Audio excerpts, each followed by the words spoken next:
So what do you get when you combine the following ingredients? Someone who has an insatiable appetite for entrepreneurism, the love and compassion needed to be an incredible father, the commitment to making a positive difference in this world through the development of various nonprofits, and the starting of his latest company, Fireline Fitness, that produces supplements for the everyday person as well as firefighters to support them and allow them to recover from the incredible work that they do. Well, what you get when you combine those things is Anders Boyd, and he's our next guest on Character Talks. In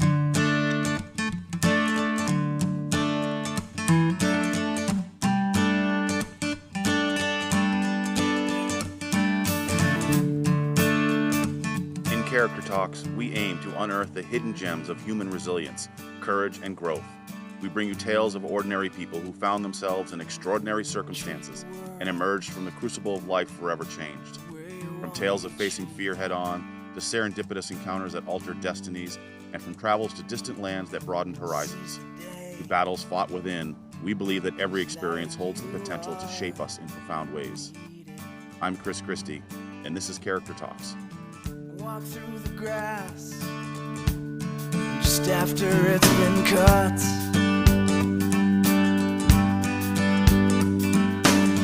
and wade through the stream or maybe run through the river, even though you may get just a little. All right, welcome to another episode of Character Talks. And similar to Dre, I have someone with me today, Anders Boyd, who, again, met through the power of the web and social media and everything. But Anders and I met, oh gosh, it's been over a year now, maybe even a couple of years, through a group within Facebook. And we have talked about getting him into Character Talks because he has got a phenomenal story to share. And I think the word that he has picked, it caught me off guard when I first read it, but it's absolutely perfect for him.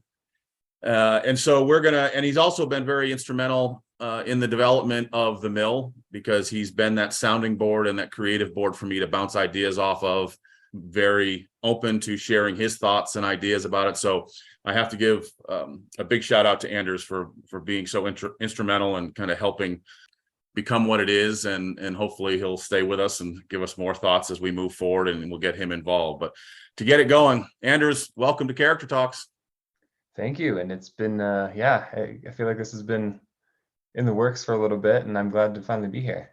Yeah, absolutely. Absolutely. So like we do with every guest, if you could kind of give us a version of who Anders is, kind of where you came from, grew up, some of the interests that you had that helped kind of shaped who you are now, where you are now, and kind of what you're doing. And then if you don't get into it there, I want to kind of dive into for a little bit some of the projects that you've got going on, which when we talk about the projects and people know your word, it'll make it very, very clear how the two are so intertwined. But if you can kind of give us who is Anders Boyd? So I don't know how far back we want to go, but I was born and raised in San Diego. Lived there till my sophomore year in high school, and then moved up to the mountains here in Reno, Nevada, which I fell in love with, and I live here now. So that kind of, both those places have a unique spot in my heart, and they both kind of instilled a love of the outdoors, and kind of get out and enjoying the sunshine and various aspects, and exploring sports like surfing and snowboarding and hiking and stuff like that, on that side of things. And after I graduated high school here in Reno, and then got introduced to wildland firefighting. It's a weird thing to just get introduced to, but it was kind of a, hey, you want a summer job? Yeah, that sounds fun. Let's go do that. And I fell in love with it. It kind of combined all those things that I love. I grew up in a sports family. My dad was a professional football player, so teams and team environments have always been super important to me, and just kind of part of my life. So melding all those things together, being part of a team, and being able to go explore cool places outside, and getting paid to do it. It was, it was great. Unfortunately, it doesn't pay very well, so which is something that we're trying to, not me personally, but like is trying to get changed. I think it's finally, with these like mega fires that we've been happening, it's kind of putting a spotlight on like getting those people kind of the pay they deserve, because it's hard work and it's important work. But yeah, from there, that just kind of reinforced my love of being outside and kind of walking around the mountains and exploring cool stuff. And I haven't stopped. So Yeah, yeah, that's kind of me. Yeah, I forgot you were fire. I don't know why I keep forgetting, because we talk about it quite often, but yeah, especially with all things going on with right now with the climate. I mean, that job has got to be in high demand, and I don't know if I can even imagine the stress and the physicality and the mental stress of performing that job. Yeah, it prepares you for a lot, and I think it gives you like a tool set, or I guess a set of tools that kind of lets you conquer anything, if that makes sense. Like your ability to shift focus from like what's directly under your feet to the big picture of things, and kind of moving back and forth like that is something that I didn't really realize how, like I could kind of do that until after the fact. And it was like it's been kind of a blessing to learn how to do that, and just the leadership stuff in general. 18-year-old kid getting put in, similar to the military, where you thrust into these positions where it's like, you're in the middle of nowhere. This is like you tag, you're it, and you have to live with the consequences of the decisions you make. So hopefully you make the right ones, kind of thing. So yeah, it was a super important period of my life, I think, and it kind of really shaped like who I am today. Yeah, and I would think the other word that kind of pops into thought that pops into my head is the ability to adapt, because if there's one uncertainty in this world, it's Mother Nature. And so just when you've got what you think is a plan, Mother Nature can say, no, I think I'm going to blow the air this direction. And so having to be in that environment, and then having to have the ability to adapt to things so quickly, and then reestablish another plan. And it's mind blowing. I don't know if I could understand it, but it's pretty cool. That is a really good word. Yeah, the ability to adapt is that's a good point. But it's not your word, and so we'll continue moving forward. It is not. Yeah, so let's talk about, again, because I think what you're doing with some of your other projects. So just in the last, since I've known you, you've started a couple things, you've had your hands in different things. So just kind of give us an overview of what even just the last couple of years have been like, because you've done some really, really interesting stuff. Yeah. So when we met, I was doing Actively, which is still a project of mine. It's different than it was.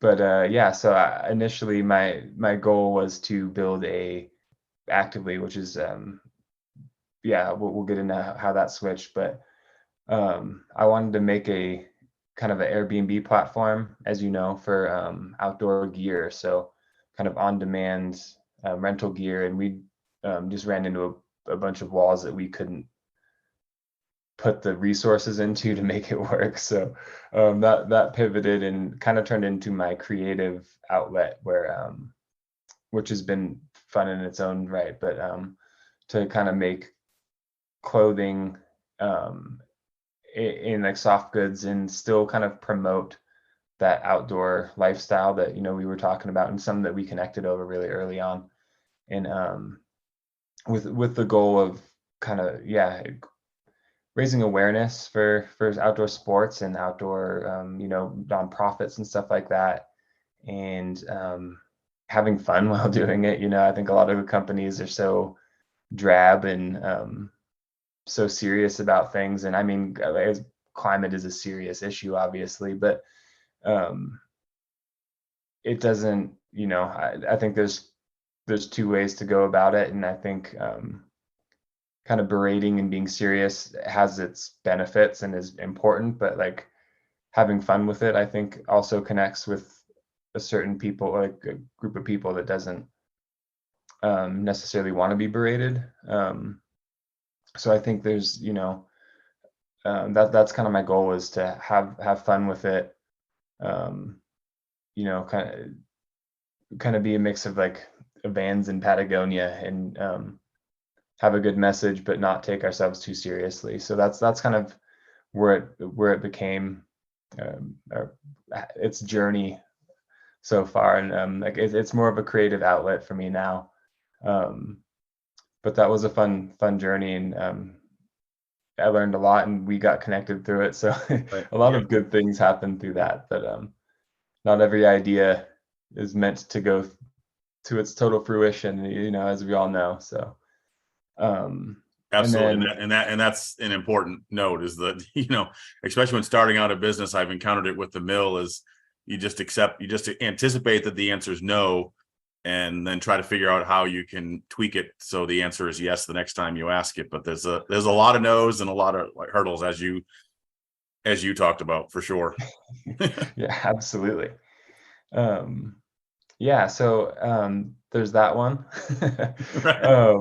And then we have Ukraine Frontline, which I'm on a founding member of the board there, and that also was a fully online thing through the power of social media and common people coming together. But through a mutual friend in Ukraine, we after the invasion started, me and a couple people online were talking about, like, what can we do to help this mutual friend, and we decided to make a nonprofit. And so Ukraine Frontline was born.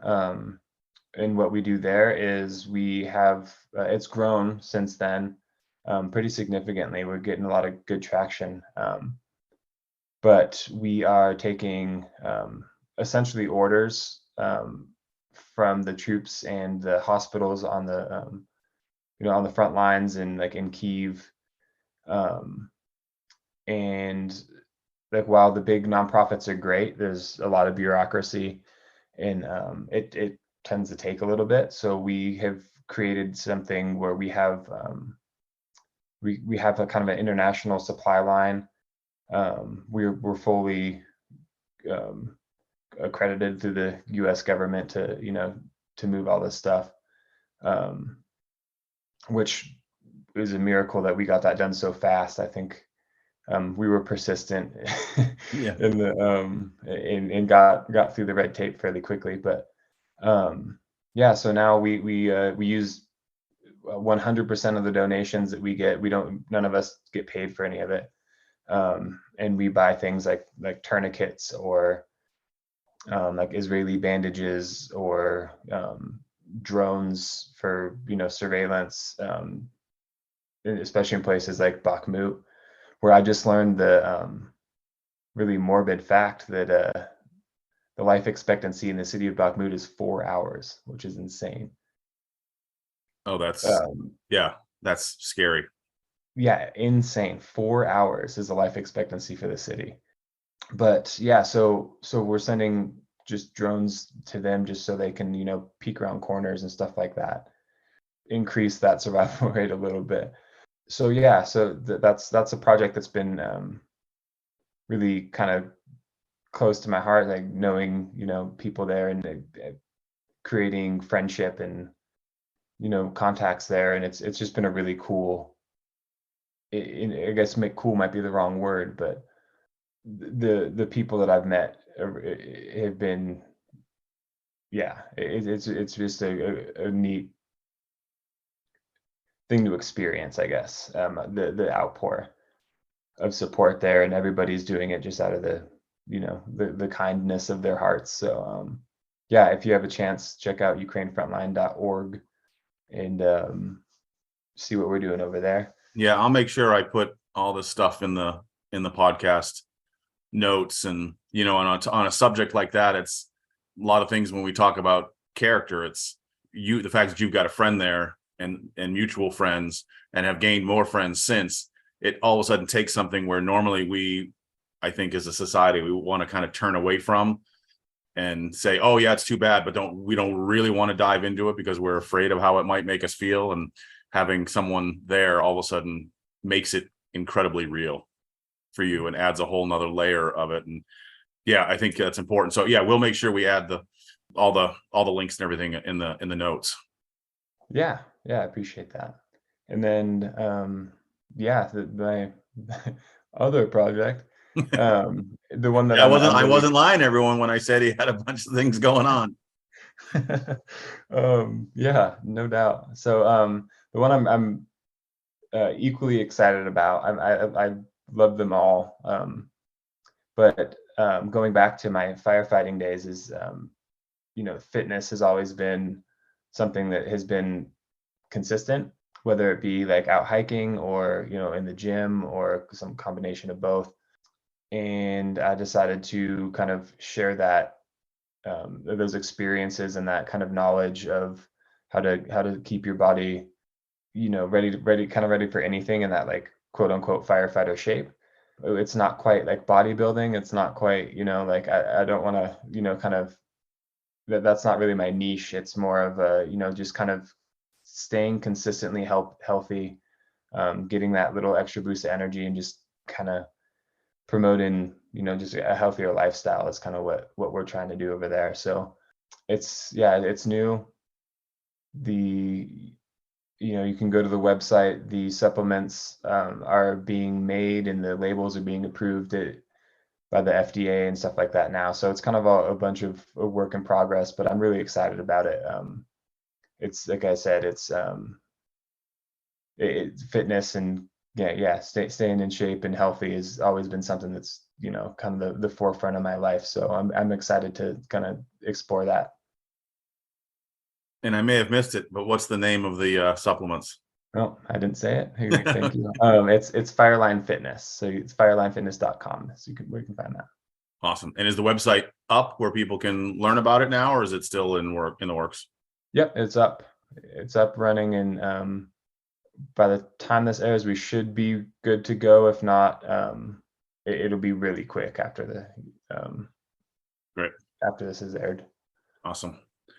And hopefully we'll be able to figure something out and get Fireline Fitness as a character partner on the mail and make something happen there. We got Actively is already on the app. So if you're on the app, you can jump onto there, and that has all the links and information to Actively. But we'll work on Fireline as soon as we get done the podcast. Let's do it. Yeah. All right. So the word, everyone knows the word, but because it's on the cover of the podcast, but what does that word mean to you? Like, what is Anders' definition of inquisitive, and just, what is that? How did you come about with that word? So it was given to me by somebody super special. I was having we had talked about doing this for a little bit, and I was having a really hard time coming up with this with a word. It's kind of hard to do that for yourself sometimes. So it's on a hike, and we were talking about it, and it was brought up, and I thought that what a cool, like it fits. So inquisitive is my word, and I think because initially I was kind of leaning towards curious, and they're similar, but they're different. And like inquisitive, I think is more of a broad term, and I think it works great. Like, you're asking questions, you are curious, but and it's something that I always have been, and it's something I always strive to do is, keep asking those questions, and, like, why? Sometimes it's annoying, but like, why does this happen? Why does, and I think it's a good way to go about life. Just, asking questions, and the better questions you can ask, the more knowledge and you know opportunities will come your way. So I think it's a good word, and I'm glad it was brought up to me, because I never would have thought of it. So Yeah, that's awesome. I mean, it is a super tough question. You hit on it, and that's when you go to the charactermill.com. That's the first thing that jumps out there, is what defines who you are, and that is a really difficult question that a lot of people, again, just either don't want to ask, are afraid to ask, or ask, but then, oh well, the journey to figure out that answer it can be long, it can be quick, and that's the fun part, is that everyone's adventure to make an answer to that is different, and some will find it on their own, and some are fortunate enough to have a network that of folks that know them that well to be able to say what the word is. But yeah, that's awesome. And if you bring up a great point. So the two thoughts that I'd love to ask, I think as infants, we are innately inquisitive. Like we're curious. That's why we stick stupid things in our mouths as babies. And, everything is, we want to just do everything. And then for whatever reason, whether it's societal pressures, parental pressures, things like that, I think we move away from it, because all of a sudden we're kind of pushed into a little bit of a funnel, and we're not dreaming as much. As one of my biggest complaints, and why I started the Character Institute, was because I think for the most part, a lot of kids have forgotten how to dream and don't do enough of it. And there's a great TED Talk of a 12-year-old called Hack Schooling. And he said when he was, 10, 11, 12 years old, everyone just kept asking him what he wanted to be when he grew up, what he wanted to be when he grew up. And his answer was, I just want to be happy. And so it's an amazing TED Talk. If anybody checks it out, it's called Hack Schooling. But was there a time for you that all of a sudden you found that you were beginning to, something happened, or an experience or adventure that just all of a sudden caused you to maybe be a little bit more inquisitive or curious about things? Or has that been just kind of who Anders is right along? that's a deep question. So I think I've always had that, like, an aspect of curiosity and being inquisitive, but I don't think it was always like a conscious thing. I think so. After fire, I became an arborist for a little bit, and doing arbor, like, it was a forestry job, similar to what I was doing on fire. So I was out in the woods a lot, and that's kind of where I got introduced to, like, podcasts, was back then. And I remember listening to a Tim Ferriss podcast, and I think it was with Arnold Schwarzenegger, if I remember correctly. And it was something, just talking about, not talking, but hearing him talk about, like, how he kind of, like, shaped his life and stuff like that. It was a light bulb moment of, like, oh, you know what? Like, I think I want to do that. Like, I want, it was a moment where it was like, I can be in charge of my own life. Like, I don't know how else to explain it, but ever since that moment, I've felt more, like, more inquisitive. Like, it's been more of a conscious decision. Like, okay, so this is, like, in the next 3 years, like, this is where I want to be.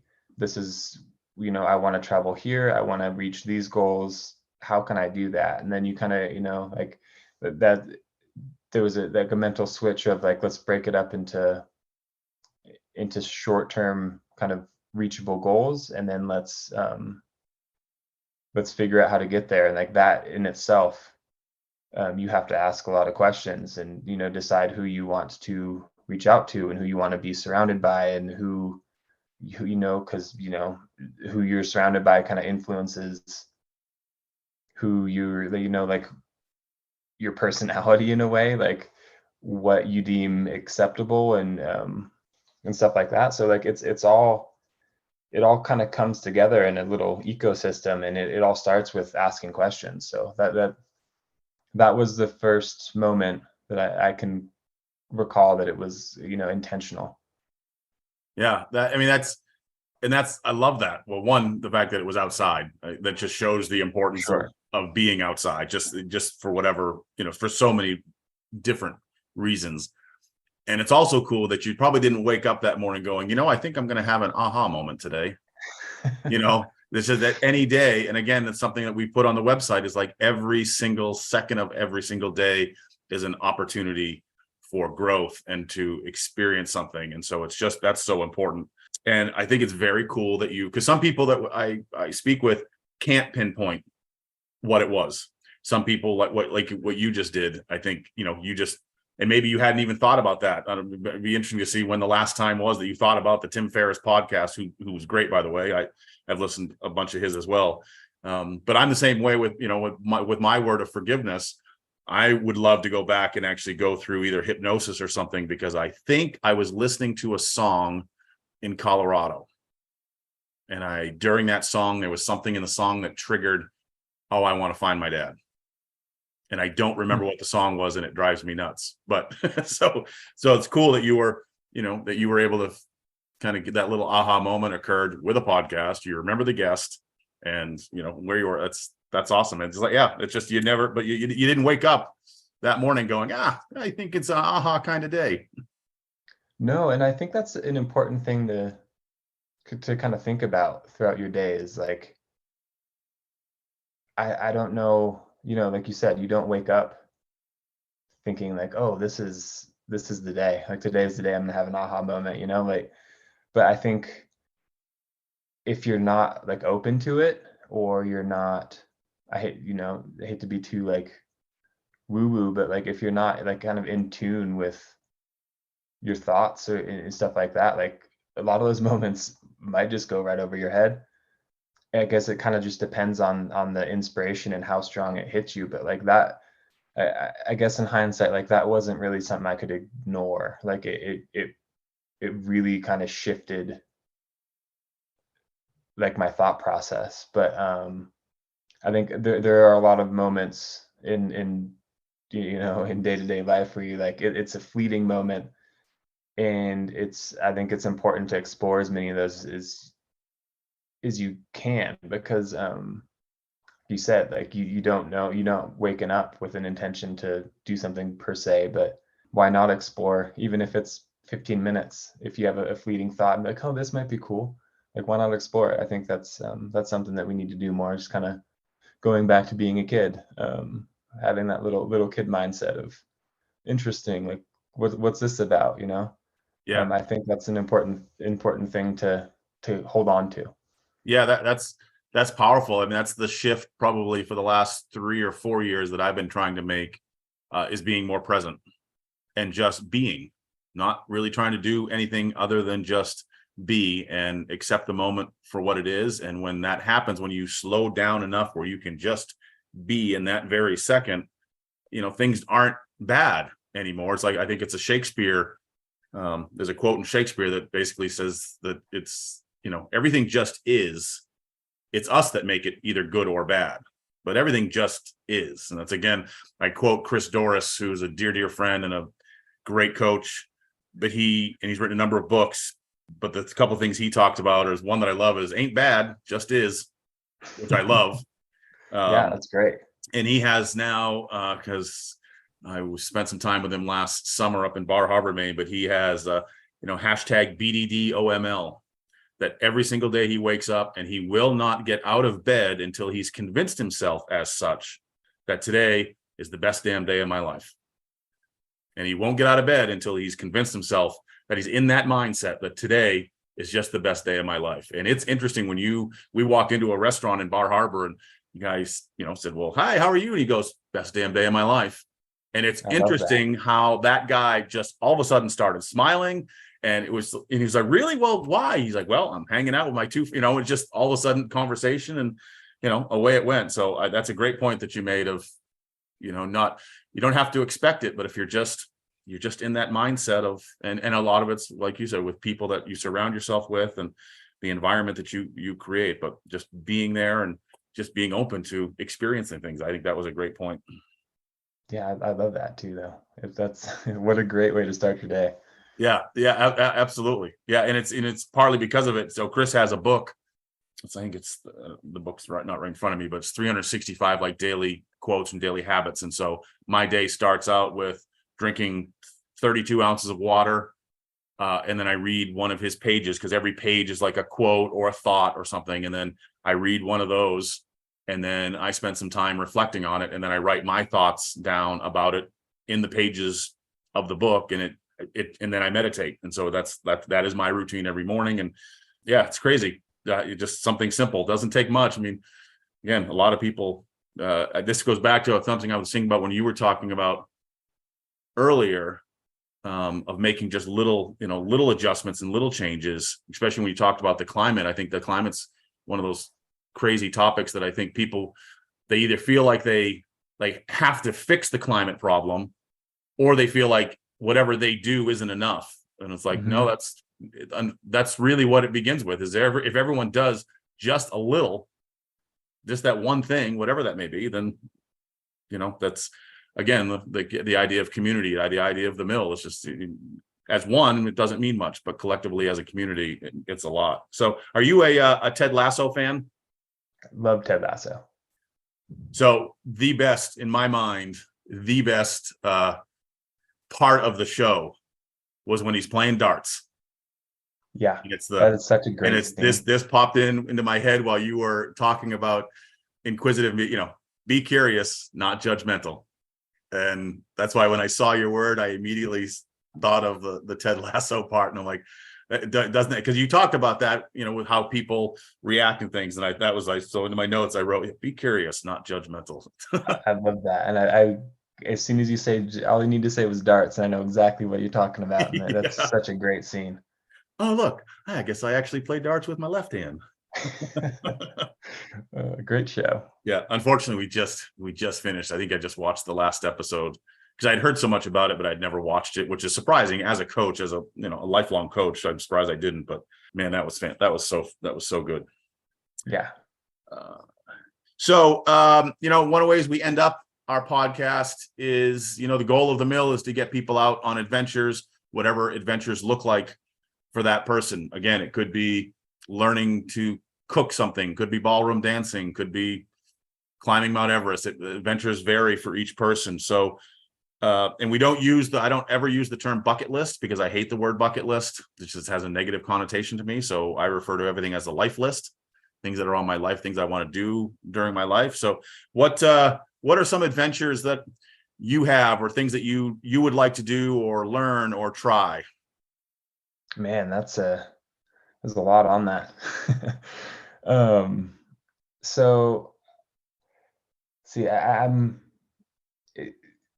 feel, kind of going back, I feel like life comes in seasons.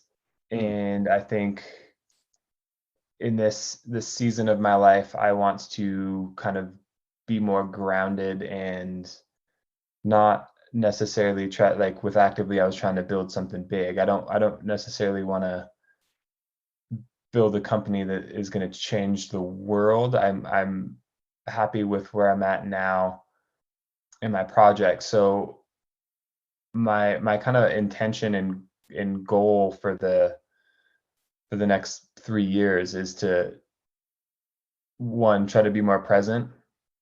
And in terms of adventures and stuff like that, I just want to kind of be afforded the time to go and like I have a 8-year-old son. I want to take him up to like the redwoods for a week, or like, that's kind of my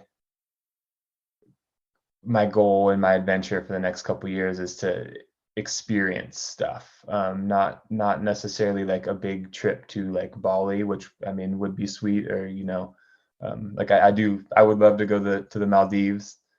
But where I'm at now, I'm starting to value the time and an experience of life more than anything else. So kind of going back to being present, in our conversation of like being inquisitive, be inquisitive every day and see where that takes you. Like, what do you feel? And should we go jump in the river? Like, just kind of being present. That's going to be my adventure for the next couple of years. Yeah, and that's exactly what I was thinking, and you just hit on it. I was like, here he is talking about his next adventure, and his next adventure is doing exactly what we're talking about in this podcast, is just being curious. And I'm so glad you brought it up, because it's such a cool point. An adventure doesn't have to be some major event.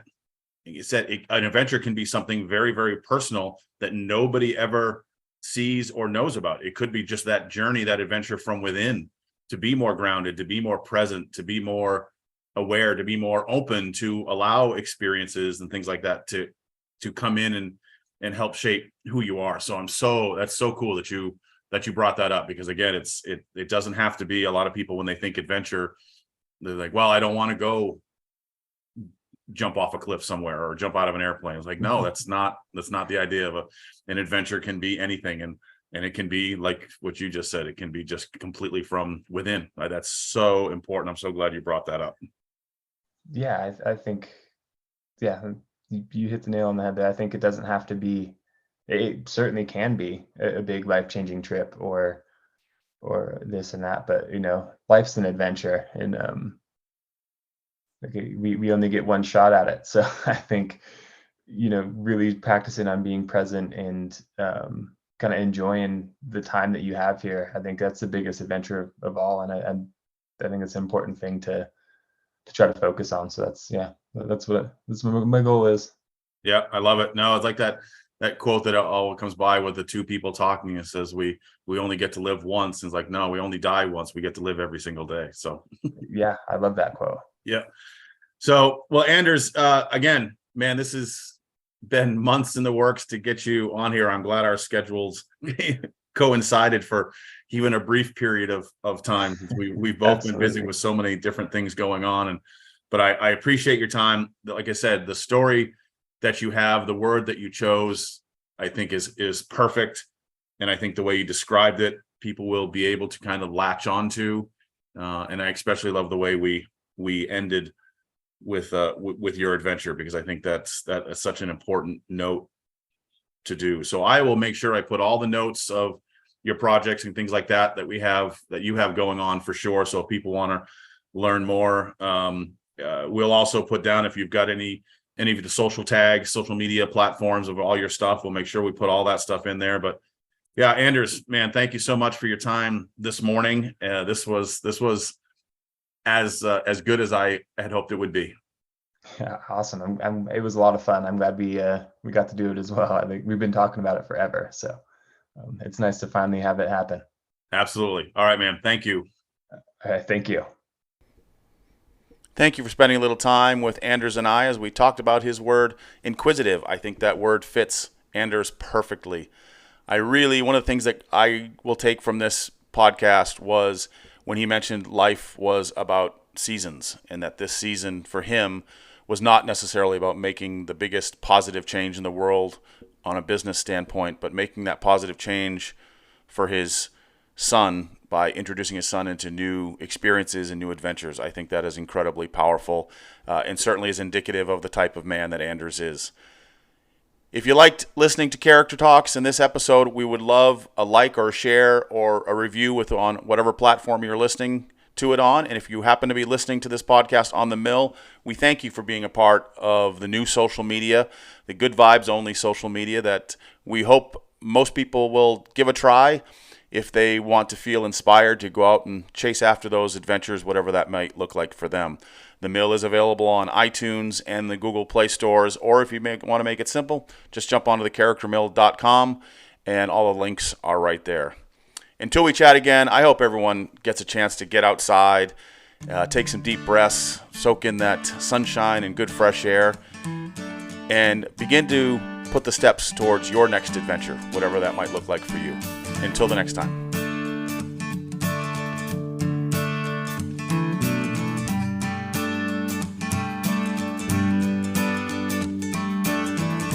Treat the world the way you want to be treated.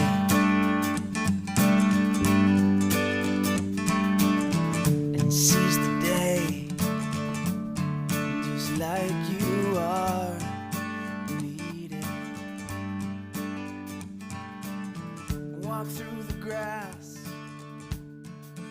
after it's been